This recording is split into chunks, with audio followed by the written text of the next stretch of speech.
Good morning, good morning, good morning. Y'all already know who it is, targeted individual CJBK. It's about 6 a.m. I think it's March 31st. And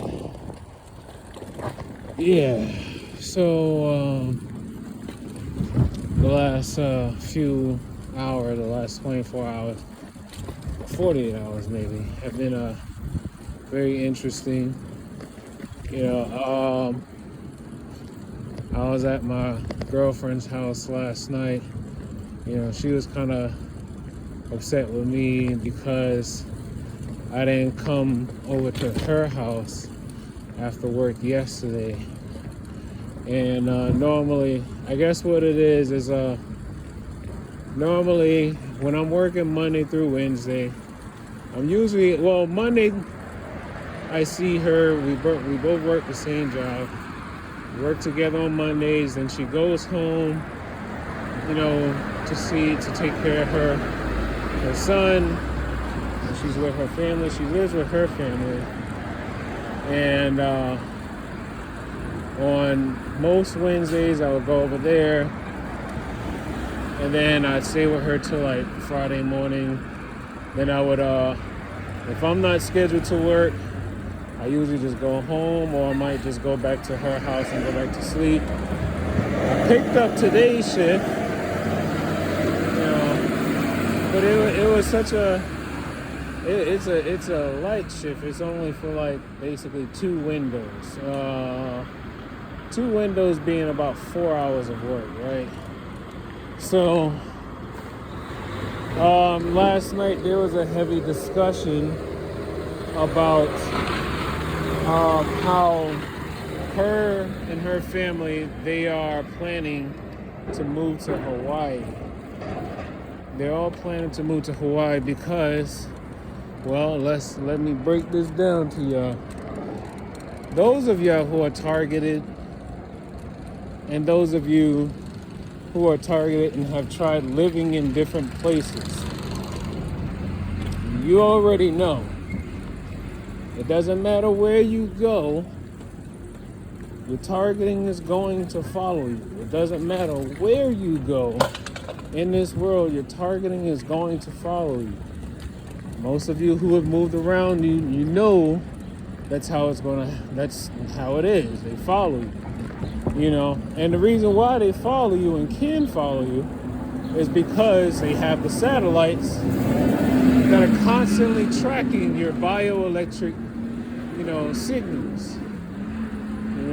Their AI system already has your unique biocoded frequency already, in the system, so they know where you're at all times. But like I say,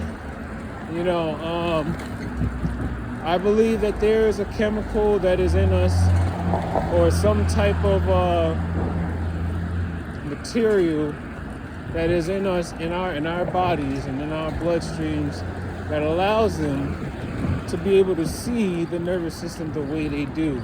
But then not only just that, it's also a ton of frequencies all around us at all times. That's basically,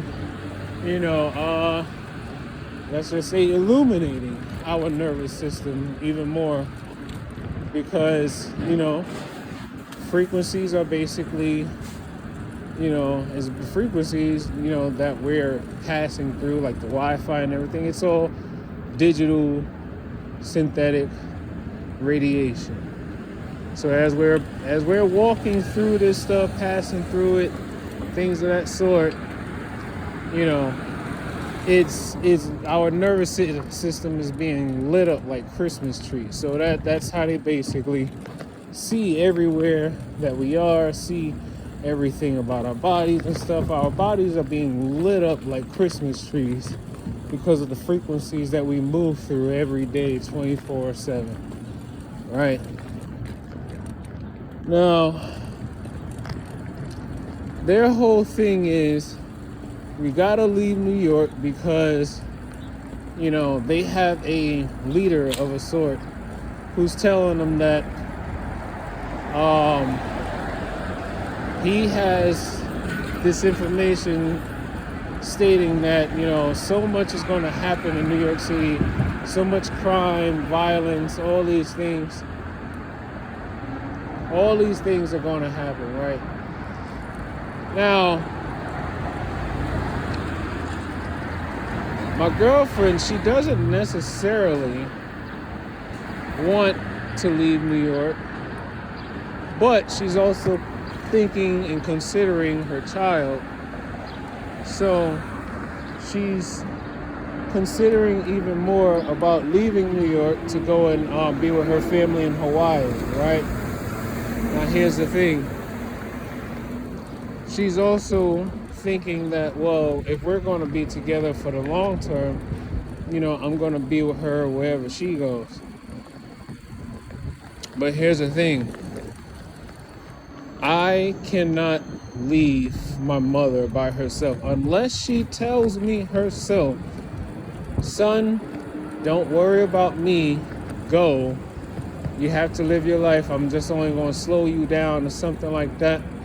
I mean, even still, I wouldn't want to leave my mother behind, because I'm like, if we going to end up all dying anyway, I'd rather be right there with my mother, I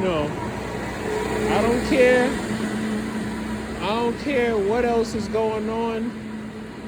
I'm not leaving my mother behind unless she tells me to leave her behind. But I mean, even in that sense, I wouldn't want to, but I would honor her wish if she would want me to go ahead and leave her behind and try to continue my life elsewhere. And her whole family, they're all in this mindset of basically, no matter what, they gotta leave everybody and everything behind in New York, and they're gonna go live in Hawaii. And apparently, the guy that they know that lives in Hawaii, he's basically promising them that they're gonna be living on a yacht, on water, away from land. They're gonna basically have their own, I guess, community or system or whatever the case. I don't know.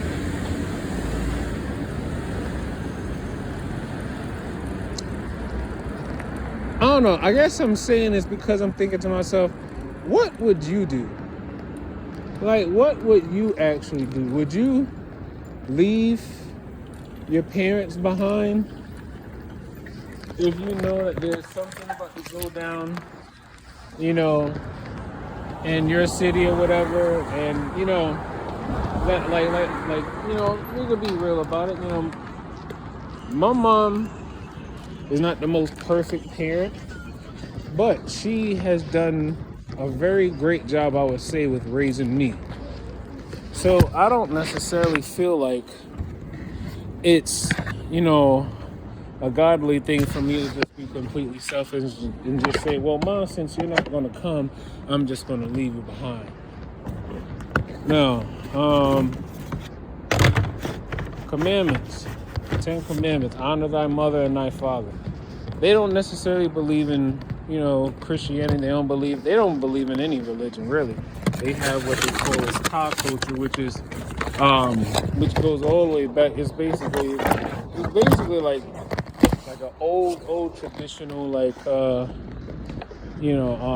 African culture. And the more I looked into it, the more it almost seems like, a lot of them were followers of, fallen angels that were basically given different names. Hold on while I go and deliver this. Yeah, so, I don't know. And then, of course, you got the gang stalkers, the handlers and whatnot. They have their 2 cents, The entire time, they're all in my head talking about, oh, Chris, you have no idea. You don't know anything about taking care of people.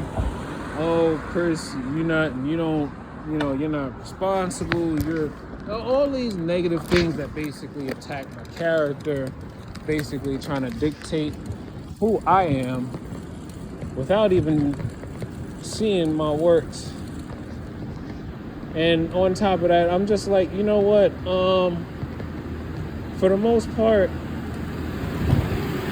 I see what, you know, her family is talking about, because trust and believe, you know, what we're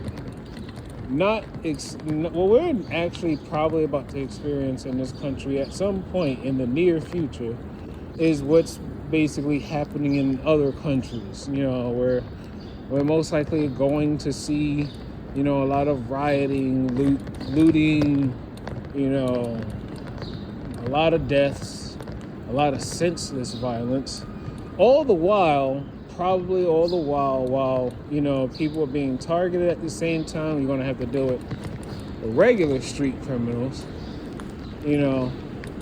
But their whole idea is like, we got to get away from what would basically be the epicenter of all carnage. And I mean, I get that. New York will definitely be an epicenter for all carnage, right?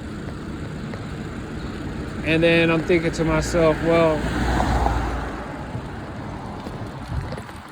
for as long as I can remember, right, there has always been something going down with humanity. No matter what part of the world that you're in, there's always been something going down with humanity. There's always been some type of, you know, uprising, or, you know, there's always been something, you know.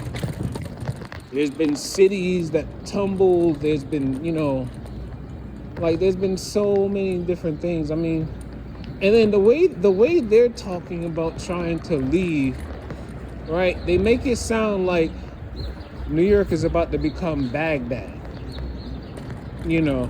So I'm thinking to myself, all right, they're like, New York is about to become like Baghdad. We need to get out of here. We need to go ASAP. All this, to me, it sounds like fear mongering, really. But you know what? I'm also thinking in a sense where, like, my mother is 74 years old. She done seen America in as many ugly faces. She grew up in South Carolina, you know, Jim Crow South at that. She didn't come to New York until about 1968.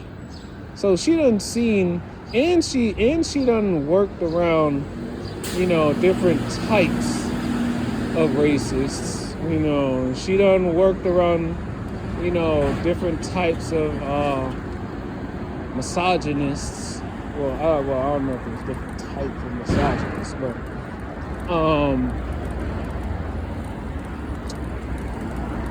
yeah, she's experienced a lot. So in her eyes, every time I brought up the idea of her possibly move, even while in New York City, I bring up the idea to her about moving to a different, you know, neighborhood, maybe one that's closer to a lot more people that she know. She always tell me the same thing. I'm not going nowhere. I'm gonna stay right here. And I'm like, okay, so I already know that my mother is comfortable. And something tells me, even if I had a lot of money to place her wherever she wanted to be, she would still want to stay right here in New York. So, looking for 225. So I'm just like, in my mind, I keep reminding myself that the Bible tells us that people will be in our lives for seasons. Not everybody will be with you, you know, through, you know, all the phases of your life. People will come, people will go. You know, and I'm acknowledging that, you know, and I always kept it in my mind that, you know, at the end of the day, she has to do what she has to do for her child. And now and you know what? I'm not the child's father, so I don't really have a say in anything. And hell, even the child's father still hasn't met me, and I find out that he has comments about me being around his son, but he never actually tried to meet me. So I don't know. Anyway,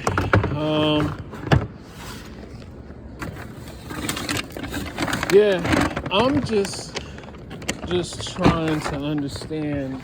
Well, not even understand anything, because I already know what I'm about to do.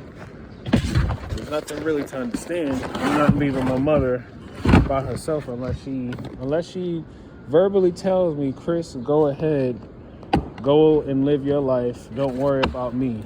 The Lord will handle. I mean, and I feel like that's what she would say in that situation. She'll just say, Chris, don't worry about me. Go ahead. You have to live your life, blah, blah, blah.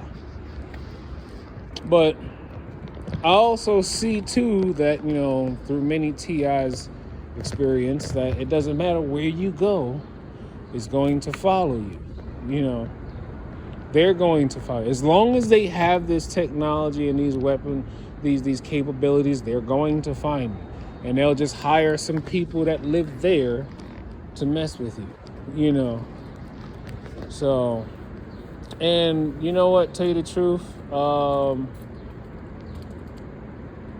knowing that I'm a TI and I've actually connected with other TIs in different countries, that gives me some comfort. Like, I feel like no matter what, I'm never going to be alone as long as I have an ability to communicate with other people, and that includes TIs or non-TIs, or at least rather people who don't know that they're being targeted, because you can always sense a perk. You can always sense these augmented society people, no matter where you are. They always give you a particular look. Their energy, the energy from their aura just comes off as someone who feels like they got something to hide from you, even though you're not looking for anything from them. Yeah, people who are a part of this augmented, coerced society of theirs, they always give off the energy as if they're trying to hide something from you. Anybody walking this earth that moves like someone who's trying to hide something, I would never trust somebody like that. I'll probably give off the energy that I do trust you, but I don't never trust nobody that look like they got something to hide. Everything about me, besides, them extracting my memories and either creating false memories and sharing it with them amongst their digital society or whatever, they don't necessarily have no hold on me. They don't. All they have is fear and coercion, fear, manipulation. That's all they really have, And you know what? I just told my girlfriend this morning while we were on the train, I was like, I cannot be ruled by the spirit of fear. And I cannot allow anyone else's fears to become my fear.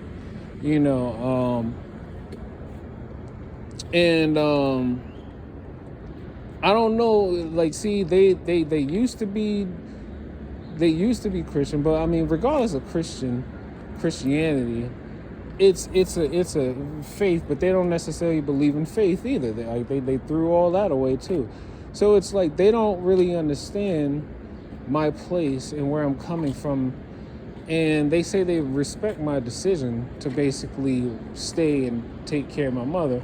And it's funny because I asked her brother, I was like, now what if your mother had sprung her ankle or something, right? And she was just like, well, I don't want to be left alone. My brother was like, well, Ma, somebody said they got a way out, so I'm out. And I was just like, damn, so you just gonna leave your moms like that? And then it's funny because the gang stalkers, right, as they're attacking my mother, right, as they're attacking my mother with the direct energy weapon and the radiation and things of that sort, they're telling their audience, look, he don't even protect his own mother, da-da-da. So, but I'm just like, how am I supposed to protect her against something that I can't see or something that I don't know how to defend against? So I'm supposed to just give up my autonomy because you're able to hit someone and not be hit back. And I'm just supposed to live in fear like that, you can always hit me and I can't hit you back. You can always hit the people around me and they can't hit you back. I'm supposed to just accept the fact that you're going to torture people who've done nothing wrong to anyone, really. Because you remember, they're not targeting the pedophiles, they're not targeting the human traffickers, they're not targeting the the drug mute runners or whatever the case. They're not targeting these types of people. No, they're targeting average everyday people. It doesn't make sense why this woman named Grace, she lives like in the middle of, excuse my language, she lives like in the middle of fucking nowhere. Like, and when she does her videos on Facebook or YouTube or whatever, she literally lives in a trailer in a field. And like the next trailer by her is like literally like maybe about 75 yards from her. And that's all you see is just a field of open space and 2 trailers. And yet she's being targeted. So I was just like, and and it's so interesting to me because, my girl is like, if you get away from the city, you won't, if we get away from the city, we won't have to worry about, everybody trying to, get at us or whatever. But I was thinking to myself, well, here's the thing. There's a lot of resources here, right? Yes, there's a lot of people, but there's also a lot of resources.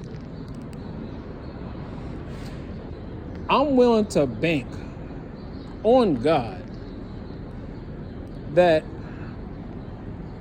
even with all the turmoil that may go down here in New York City, because trust me, remember, New York City has a history of so many violent events, so many things that has happened in the city. A number of riots, a number of different eras of violence and drugs and stuff like that. Like this city used to look like, well, I wouldn't say like it used to look like Baghdad because I don't remember, there being a bunch of bombs and stuff like that, going up here. I mean, not like it is in the Middle East or anywhere, but there's always been turmoil in cities. But you know what else there always been? There's always been people who survived those events too. And they lived to tell the story. They've lived to see, the city become what it is. They there's always, no matter what, in every single event that has happened in human history, there's always been survivors, no matter where this place is. Except for, well, I guess the Mayan civilization and maybe parts of the Egyptians back in the ancient days. I mean, yeah, a lot of them they basically been wiped from, most of them have been wiped from the face of the earth. That's why we're digging up their artifacts and shit now. But yeah, so I mean, for the most part, I'm not necessarily feeling any. I don't feel bad, honestly. Like I can't allow someone to make me feel bad because I don't want to leave my mother in the city by herself. Because no one else. There's not many people really doing what I'm doing for my mother, and noticing what I've been seeing with a lot of other elderly people. There's not that many elderly people being cared for by their children themselves. It's usually their parents being dumped off in some home somewhere, or they got some home attendant that they don't even really know taking care of their parents. Mind you, I mean, I tried to get a home attendant or someone to help with my mother. She doesn't really like having somebody around her she don't really know, and she doesn't really like waiting on somebody to come and do stuff with her and stuff like that. She likes her freedom. My mother's 74 years old.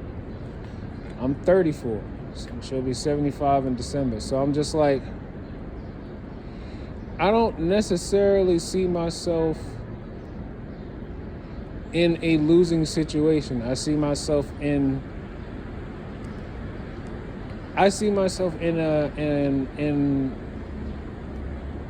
an advantageous situation. I don't know, but anyway, yeah, I don't know, but that's pretty much it. Just wanted to let y'all know what I'm going through. As far as the attacks and things, I lost 2 of my magnets. I don't know where the hell they dropped that, but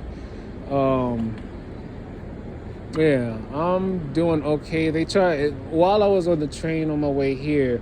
They were basically blasting my whole thoracic cavity with radiation on the way here, and hell, even at this moment right now, they have several beams or frequencies on my heart, especially on the right side, the right ventricle or right aorta. Yeah, but anyway, yeah, just wanted to let y'all know I'm doing all right. I am keeping myself up. I am steady. So yeah. Yeah, take care. Always remember, take life one breath, one thought, one step, one day at a time. Peace.